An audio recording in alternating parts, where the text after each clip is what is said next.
The big story, the big development that we are tracking right here on 5 Live. Andrew Mountbatten-Windsor, formerly known as Prince Andrew, has now been arrested by the UK police in a dramatic development linked to the ongoing fallout of the Jeffrey Epstein files. Officers, we are told, in UK took the royal into custody this morning, the 19th of February, early in hours, at the Sandringham estate where searches were carried out at properties connected to him. The arrest today morning, however, is not on allegations of sexual misconduct, but reportedly on suspicion of misconduct in public office, on allegations that he shared sensitive government data and information with Epstein when he served as UK's trade envoy. Authorities say that investigation followed a detailed assessment of material connected to the massive document dump released by the US Justice Department. We are showing you, some pictures out of that came out of the dump of the US Department.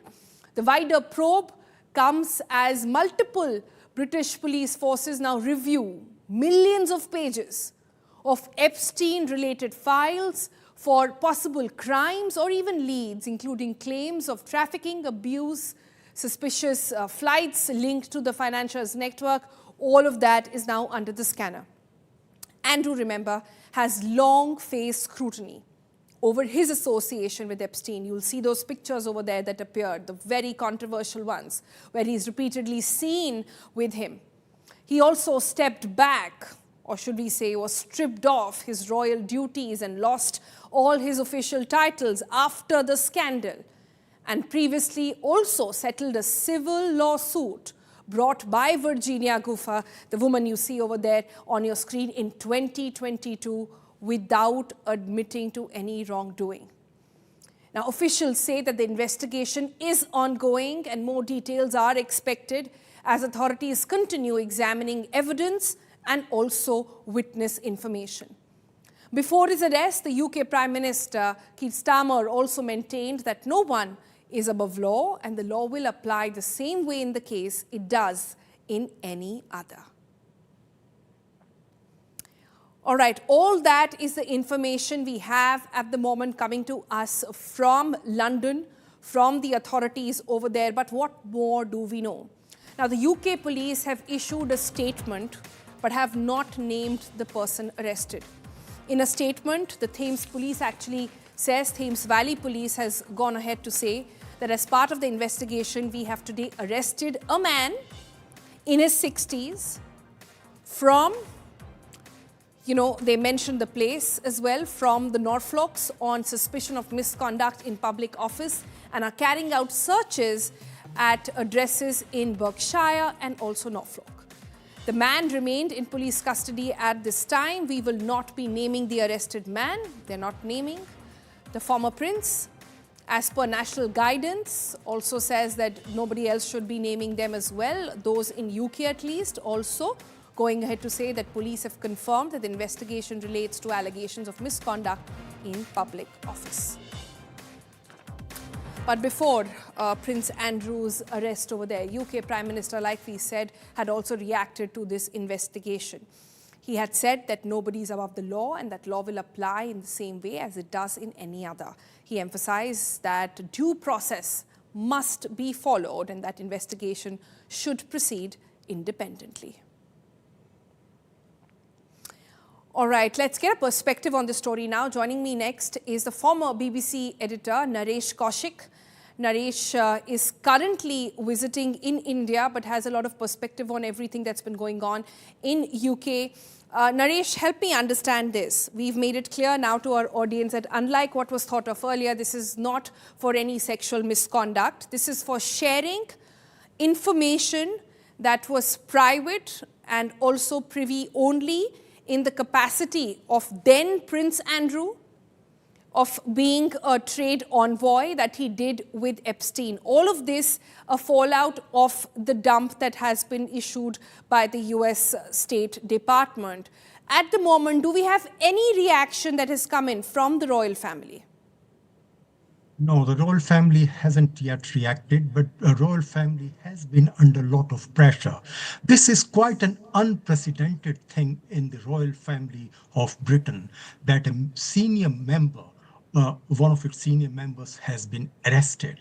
This is quite a stark thing. What a fall from grace of a man who's king's brother, who was until recently was known as the Duke of York or Prince, but this is also quite historic that his title as prince was taken away from him. It was stripped because of the ongoing revelations about the Epstein scandal. And if you remember, it was 6 years ago this all started, although it started quite early. But 6 years ago, in a BBC interview, he had to admit a few things, although he denied meeting Virginia Jeffrey, but he did say that he did have relations with Epstein, and Epstein was obviously a pedophile, and he was already a convicted person, but still he defended his friendship with him. So this is quite a stark thing.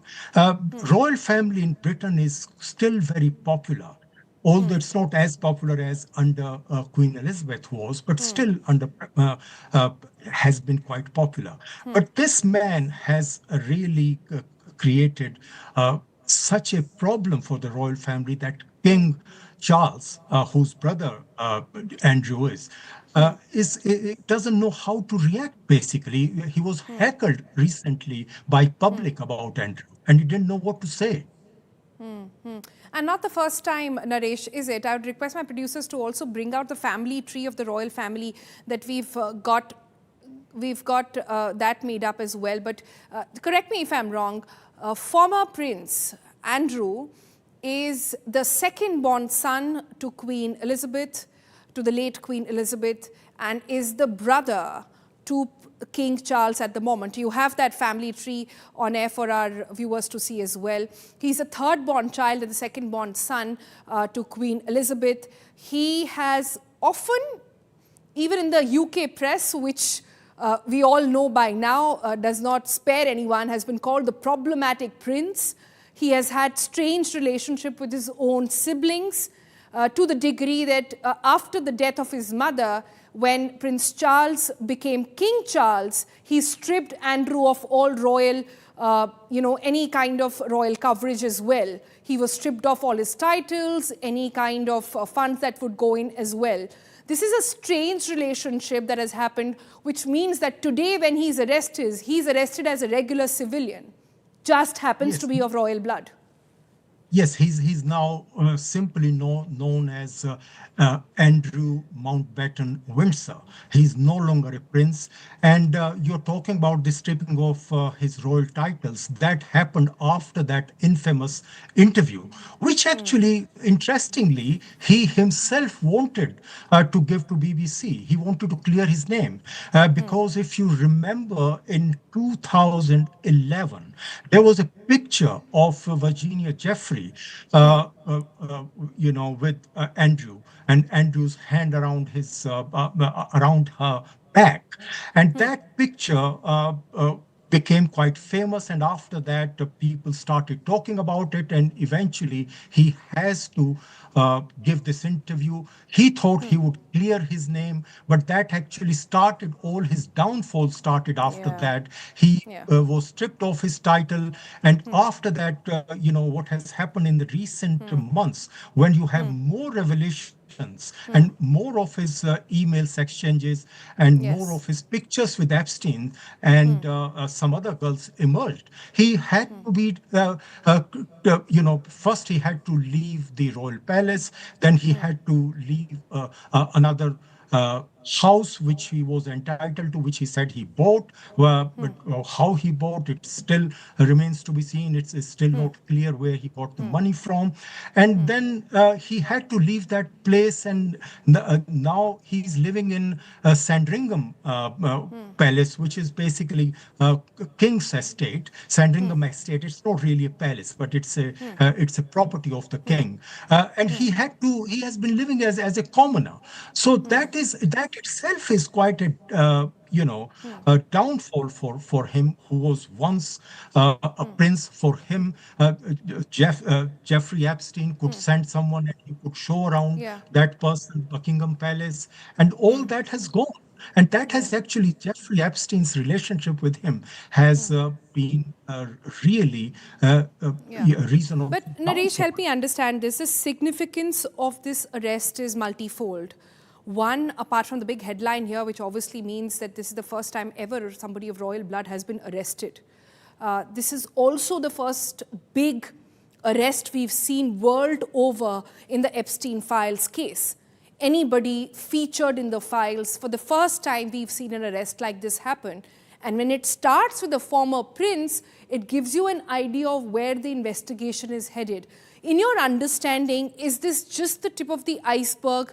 Many more names will emerge, and not specifically to those which were of sexual misconduct, but because Epstein was a power broker, his job was in a way to sort of, exchange news, be privy to what was happening in the back channels. A lot more names could come out? Yes, absolutely. I mean, he's obviously the most famous and is the first important person to be arrested. But it is quite possible that Peter Mandelson, who was until recently the UK's ambassador to United States, he had to resign. He was forced to resign.